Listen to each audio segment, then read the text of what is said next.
mobil. Itu yang mengendalikan dari ECU-nya ya, Ade? Yang mengendalikan dari ECU. Nanti kaitannya dengan ECU RPM-nya vital banget perannya ya. Iya, itu vital banget, betul. Kalau yang tadi yang teknologi yang bagus tuh paling ngambil dari alam, iya. Maksudnya gimana, Pak Madana? Jadi gini, kalau orang Indonesia itu berawal kaitannya background negara. Background negara itu yang berapa nanti diperoleh IKR itu kan diperoleh besaran potensial ya, potensi atau tegangan. Nanti sekian dapatnya sekian volt. Tapi kalau secara gampangnya untuk ngecek seperti itu, sekarang tidak usah pakai alat. Yang penting kalau misalkan ada kuil yang akan mercikkan api, tinggal ditempelkan aja sama grounding itu atau sama sasis ya, atau sama bodinya mobil. Atau negatif dengan catatan tanpa busi nih. Tanpa busi dulu, hanya kuilnya aja tempelkan. Kalau sekitar 2 sentian berarti itu api masih bagus. Oh gitu. 2 senti. Ya, jadi tempelkan ini 2 senti nanti ada percikan masih bagus itu. Iya. Kalau pakai busi konsekuensinya apa akibatnya? Kalau pakai busi nanti lihat percikan di businya aja. Itu kan kalau yang namanya percikan itu yang bisa membakar. Itu api yang nanti biru tapi seolah-olah ada kemerah-merahan. Nah, kalau hanya biru, kayak apinya busi ya? Iya, kalau hanya biru itu belum tentu bisa bakar. Oh gitu. Jadi harus ada merahnya. Ibaratnya sedikit, kalau itu ada merahnya tuh. Betul, yang merahnya dikit. Tuh. Itu udah.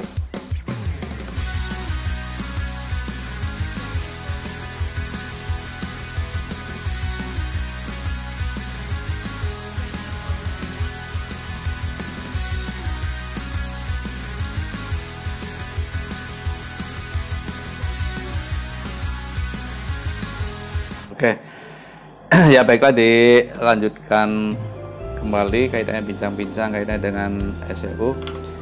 Jadi kaitannya dengan ECU ini sebetulnya segala sesuatu ini itu tidak menghilangkan dari proses awal, dalam arti dunia otomotif itu tidak dibuang hanya seperti itu aja, tapi itu kan semuanya dipakai. Hanya kalau dulu pakainya kan semua manual. Hanya kalau yang sekarang itu kan pakainya semua udah menggunakan sistem kelistrikan. Kelistrikan ya. Jadi dalam arti kelistrikan di sini kan karena sekarang udah dunianya udah dunia digital. Iya. Dimana dunia digital itu kan sebenarnya berawalnya dari bilangan dasar 2 atau basic 2 yang namanya bilangan biner ya. Biner berawalnya.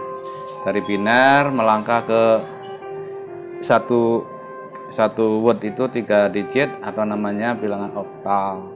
Nah, sekarang yang dipakai untuk pemrograman dalam arti semuanya, apakah itu ECU mobil atau untuk pengolah data yang lainnya, itu semuanya udah menggunakan data kaitannya 1 wordnya itu udah pakainya heksadesimal bilangannya. Oh, gitu, heksadesimal ya. Heksadesimal. Dimana heksadesimal juga itu tetap kalau untuk membuat suatu kemungkinan itu tetap menggunakan basicnya adalah bilangan biner. Hanya nanti dia akan dibuat dalam 1 word ya, dalam 1 word itu 4 digit. 4 digit dimana dari digit 000 sampai di situ 111 4 digit, berarti dari 0 sampai dengan 15 dengan kata-kata 15, tapi kalau diaplikasikan ke programnya itu namanya F itu 15. Ya, jadi yang namanya program itu basicnya biner, tapi nanti pada prinsipnya yang dimainkan adalah bahasanya bahasa heksadesimal. Semua itu yang di bahasa pemrograman itu udah bakunya seperti itu. Jadi udah nggak ada yang bisa mengatakan bahwa kejadian di program itu kan 0 sama 1. Iya. Nah, sekarang tadinya mau dikembangkan 0 sama 1 dibuat yang 0 sama 1 itu bayangan. Ibaratnya kalau manusia itu ada jenis laki-laki sama perempuan. Nah, di sini mau dibuat banci tapi ternyata nggak bisa. Nggak bisa. Nggak bisanya kenapa? Jadi nggak bisanya di situ karena beda dengan karakter dalam arti sifat ya. Sifatnya manusia itu kan kalau laki-laki agak ke perempuan itu kan ada juga yang seperti itu, panci ya. Tapi kalau untuk ini karena dia udah jelas logika banget. Jadi kalau mengatakan iya ya iya, kalau tidak ya tidak. Oh, jelas berarti ya. Harus jelas, ya harus jelas banget. Dimana pemrograman dalam arti yang ada di SEU ini kan itu kan berawalnya kalau bicara masalah chip atau prosesor. Iya. Itu di Indonesia ini kebetulan yang pertama dikenalkan itu kan yaitu prosesor yang mereknya kan Zilog gitu kan. Merek Zilog ya. Itu tahun berapa? Zilog itu tahun 80-an udah diperkenalkan. Terutama di kampus-kampus yang udah ini ya, yang apa istilahnya? Iya. Yang udah notabene dengan teknologi. Terus kamu di kampus atau di tingkat STM dulunya, Pak Mardia? Kalau untuk masalah pemrograman itu atau yang pengenalan kayak dengan prosesor yang namanya Zilog itu di kampus ya. Oh, di kampus kenalannya. Masih ada di kampus. Tingkatannya berarti tingkatan yang apa istilahnya? Profesi ya. Intermediate ya, tingkatannya menengah. Ya. Nah, sekarang sih udah, kalau sekarang sih di tingkat menengah juga udah diperkenalkan. Kaitannya dengan itu, hanya sekarang itu karena Zilog itu terlalu dalam arti perkembangannya terlalu lama, tapi kalau untuk pembelajaran memang sangat bagus Zilog. Masalahnya asal usulnya jelas. Kalau sekarang dengan adanya perkembangan atau kemajuan zaman itu prosesor yang ngebuat adalah si Intel. Nah kalau Intel itu dia nggak tahu asal usul, tapi program yang dibuat gini semuanya udah dibuat sedemikian rupa sehingga orang yang mempelajari dari awal kalau yang benar-benar masih belum tahu dia merasa bingung. Oh, tahu jadi ya, sudah jadi gitu ya. Tahu jadi, tinggal saya program gini tinggal merubah value ya nilai. Nah, nanti di situ akan mau apa sih namanya data itu untuk digunakan untuk apa. Karena dalam segi atau dalam bidang bahasa pemrograman kan sebetulnya ada dua, yaitu ada software dan ada hardware. Iya. Software tanpa didukung hardware itu tidak ada artinya. Tidak ada artinya dalam arti si hardware itu tidak bekerja kalau tidak dilengkapi dengan software. Betul. Nah juga sama, software tidak dilengkapi dengan hardware. Ya nanti bagaimana supaya dia bisa menginginkan kinerjanya sistem ya, kinerjanya sistem. Jadi di situ saling apa istilahnya saling ketergantungan. Tapi segala sesuatu itu memang nanti ujung-ujungnya ya larinya ke konfigurasi hardware. Konfigurasi hardware itu jadi orang mengatakan ini harusnya aktif positif. Iya. Nah ada orang yang mengatakan aktif negatif. Nah, masalah aktif positif dan negatif, kalau diinginkan tadinya negatif terus pengen positif kan tergantung konfigurasi hardware-nya, tinggal dipasang aja yang aktif positif kalau berawalnya dari aktif negatif. Contoh, misalkan untuk menggerakkan kaitannya di situ magnet untuk menggerakkan AC contoh. Iya. Magnet untuk menggerakkan AC itu kan yang diminta di sana itu bukan negatif, tapi arusnya positif. Gitu. Padahal yang gerakan itu negatif. Kok bisa? Bisa, yaitu nanti diperkuat atau dikonversi ya dirubah dengan menggunakan relay. Oh, pakai relay ya. Betul. Menggunakan relay. Padahal penyulutnya itu negatif. Penyulut negatif. Nah, terus kalau SEU yang masih normal, manakala dikasih beban, mobil udah jalan, orang mau menjalankan AC. Nah, nanti di situ RPM itu minimalnya standar. Dalam arti stasioner taruh 850 sampai 900 atau sampai 1000. Kalau stasionernya taruhlah 900, manakala dikasih AC ya 900-nya lebih sedikit atau minimalnya sama, jangan sampai di bawah. Jangan sampai di bawah kondisi stasioner karena nanti kan kondisi mesin kalau udah di bawah kondisi standar itu kan nggak enak gecet di mesin itu. Jadi untuk SEU ini semua udah diprogramkan, semua beban yang ada di SEU itu akan dikendalikan oleh prosesor, di mana dia itu akan mempertahankan kaitannya dengan RPM-nya ya, Iya. RPM. Jadi RPM itu tidak akan terganggu. Manakala dia dikasih AC, dia akan mengikuti kenaikan RPM. Gitu, betul. Ya, kenaikan RPM yang nantinya RPM itu sebenarnya kalau nggak pakai AC, dalam arti RPM yang dipakai misalnya 800, itu pakai AC tetap 800. Padahal itu aslinya itu RPM udah di atas 1000. Kalau seandainya tidak ada beban AC tuh. Iya betul. Hanya karena ada beban AC, jadi ini dia ininya apa? Bebannya nambah. Betul. Tapi ini dengan stabil. Ya tetap stabil. Itu yang mengendalikan dari ECU-nya ya, Ade? Yang mengendalikan dari ECU. Nanti kaitannya dengan ECU RPM-nya ya. Vital banget perannya ya. Iya, itu vital banget, betul. Kalau yang tadi yang teknologi yang bagus tuh paling ngambil dari maksudnya gimana?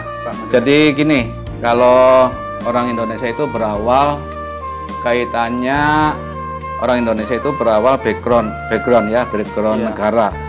Background negara itu yang sangat dominan untuk pendidikan vokasional itu yang ngambilnya dari Jerman. Dalam arti gini, orang Jerman itu menghargai dari makhluk yang dilahirkan di dunia atau dalam semesta ini. Dia akan menghargai walaupun itu dengan IQ yang sangat rendah atau bagaimana, nantinya akan disalurkan. Manakala orang itu IQ-nya di bawah 100, yang penting orang itu dikasih tahu bagaimana cara masang sesuatu. Mudah-mudahan dengan saya dikasih tahu bahwa cara masangnya itu baut misalkan contoh, nanti dia akan ngikuti, akan bisa meniru. Betul. Nah, itu kan untuk vokasional. Jadi kalau vokasional itu tidak dituntut kaitannya dengan hitung-hitungan yang jelimet, yang penting bukti bahwa ini bisa dipasang, bisa jalan. Tuh yang vokasional. Tapi kalau yang Amerika backgroundnya itu kalau udah menganggap manusia udah IQ-nya udah di bawah, seolah-olah kayak sampah. Jadi udah dikasih tahu, dipelajari nggak mampu-mampu, nggak bisa gitu ya? Nggak bisa. Akhirnya udah dianggapnya kayak sampah, jadi nggak terpakai. Nggak terpakai. Ya sebetulnya untuk semua penemu-penemu itu kebanyakan di Amerika. Ya. Di Amerika itu kebanyakan orang kan sebetulnya bukan hanya orang Amerika, dari Timur Tengah juga banyak gitu. Berarti emang orang yang selektif, yang orang-orang terbaik di dunia ngumpulnya di Amerika. Di Amerika, iya, yang terbaik. Iya bener sih. Kayak Jade itu kan, Jade itu membuat fuzzy logic, di mana fuzzy logic itu biasanya dipakai untuk jalankan lift misalkan. Betul. Supaya tidak ada yang awal lift itu kan, kalau zaman dulu lift begitu dijalankan kan sampai orang jeduk, gitu ya. Kan. Betul. Nah kalau ini kan smooth banget begitu jalankan semua. Betul. Yang udah pakai controller dengan pakai fuzzy logic kan semuanya itu bisa diantisipasi kayaknya dengan getaran awal itu. Betul. Sangat smooth ya, sangat halus banget. Nah sama di mobil juga ya, kalau mobil sih memang intinya itu kan awalnya adalah engine ya, untuk menjalankan engine-nya yang itu kan dalam arti supaya jalan. Tapi di situ karena sudah ada kesepakatan, dalam arti kesepakatan untuk kalau untuk api kan memang untuk api itu udah jelas. Dalam suatu ruang bakar api itu disarankan minimal harus ada 7 kV. 7 kV. 7 kV minimal itu tuh harus ada 7 kV. Kalau standarnya berapa? Kalau standar taruhlah sampai 6 kilo masih bisa itu. Sampai 6 kilo. Pokoknya kalau pakai pendeteksi tegangan itu ada sih alatnya. Yang namanya probe untuk melihat arus, tapi nanti dikonversi. R-nya berapa, arusnya berapa, nanti diperoleh R itu kan diperoleh besaran potensial ya, potensi atau tegangan. Nanti sekian, dapatnya sekian volt. Tapi kalau secara gampangnya untuk ngecek seperti itu, sekarang tidak usah pakai alat. Yang penting kalau misalkan ada kuil yang akan mercikkan api, tinggal ditempelkan aja sama grounding itu, atau sama sasis ya, atau sama bodinya mobil. Betul. Atau negatif dengan catatan tanpa busi nih. tanpa busi dulu, hanya kuilnya aja tempelkan. Kalau sekitar 2 sentian berarti itu api masih bagus. Oh gitu. 2 senti. Ya, jadi tempelkan ini 2 senti, nanti ada percikan masih bagus. Iya. Kalau pakai busi konsekuensinya apa akibatnya? Kalau pakai busi nanti lihat percikan di businya aja. Itu kan kalau yang namanya percikan itu yang bisa membakar, itu api yang nanti biru tapi seolah-olah ada kemerah-merahan. Nah, kalau hanya biru, kayak apinya busi ya? Iya, kalau hanya biru itu belum tentu bisa bakar. Oh gitu. Jadi harus ada merahnya. Ibaratnya sedikit, kalau itu tuh ada merahnya tuh. Betul, yang merahnya, ada merahnya dikit. tuh. Itu yang bisa bakar. Iya. Sekarang logika aja di kompor gas. Iya. Kalau di rumah kompor gas itu hanya biru, hanya percik-percik biru, itu nggak bakalan bisa meletakkan atau bisa bakar gas. Tapi manakala ada seret merahnya, betul, itu sama. Jadi itu kaitannya dengan api. Nah, tapi kalau masalah yang dibicarakan udara sama bahan bakar itu sama. Udara sama bahan bakar perbandingannya kan bahan bakarnya 1, udaranya 14. Iya. Perbandingannya. Jadi supaya nanti ada istilahnya dibuat suatu ledakan di ruang yang vakum, sama dengan misalnya waktu menggunakan karburator, sama itu. Hanya di sini memang segala sesuatu kalau udah dipakai untuk gerakan mesin itu masih ada yang terbuang. Walaupun pakai injection atau karburator, tetap masih ada yang terbuang, itu sekitar 20% bahan bakar. Oh, terbuang. Ya? Itu pasti ya? Iya, pasti itu terbuang ya. Jadi nggak semuanya kebakar. Jadi ada sisa 20% yang misalnya menguap sia-sia di situ. Itu kaitannya dengan itu. Nah, semuanya tadi yang kata Pak Meda yang bagus tuh teknologi itu ngambil dari alam tuh maksudnya gimana?